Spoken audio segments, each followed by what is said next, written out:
ஐயோ அலாட்டாய்க்கடா அலாட்டாய்க்க. நமக்கு பிடிச்சவங்க கூட சண்டை போட்டால் தயவு செஞ்சு பேசிடுங்க. அப்படி அவங்க கூட பேசாமல் இருந்து என்னத்தை சாதிக்க போகிறோம்? இல்லை பேசாமல் இருந்தால் மட்டும் உங்களுக்குள்ளே இருக்க அந்த ப்ராப்ளம் சால்வ் ஆகிடுமா என்ன? இங்கே நிறைய ரிலேஷன்ஷிப் பிரேக் ஆகி நிற்கிறதுக்கு ரீசன் சண்டை மட்டும் இல்லைங்க.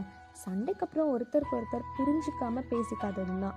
அப்படியே ஒருத்தருக்கு ஞான உதயம் வந்து அவங்க ஈகோவெல்லாம் விட்டு வந்து பேசினாலும் இன்னொருத்தர் ஃபோன் பிக் பண்ணுறது கிடையாது, முகம் கொடுத்து பேசுகிறது இல்லை, மொத்தமாக அவங்கள அவாய்ட் பண்ணுறது. அப்புறம் எப்படி இந்த ப்ராப்ளம்லாம் சால்வ் ஆகும்னு நீங்கள் நினைக்கிறீங்க? நம்ம எல்லாருக்கும் எட்டாவது அந்த 7ஆம் அறிவு ஒரு விஷயத்த கொடுக்கும், ஈகோ அப்படின்னு. அது நிறைய கேள்வி கேட்கும், நிறைய தூண்டி விடும். நீ ஏன் போய் பேசுகிற? அவள் தானே சண்டை போட்டா, அவன் தானே சண்டை போட்டான், அவங்களே வந்து பேசட்டுமே அப்படின்னு நிறைய கேட்கும். அதுக்கு ஒரு அழகாக குட்டியாக ஒரு பதில் சொன்னீங்கன்னா அது பாட்டு அது பெட்டி பெடுக்க எடுத்துகிட்டு போயிட்டே இருக்குங்க. நான் ஏன் போய் பேசக்கூடாது? அவங்க சண்டை போட்டாங்க தான், இல்லைன்னு சொல்லலை, அது நான் புரிஞ்சுக்கிட்டேன்ல, அப்புறம் ஏன் நான் போய் பேசக்கூடாது?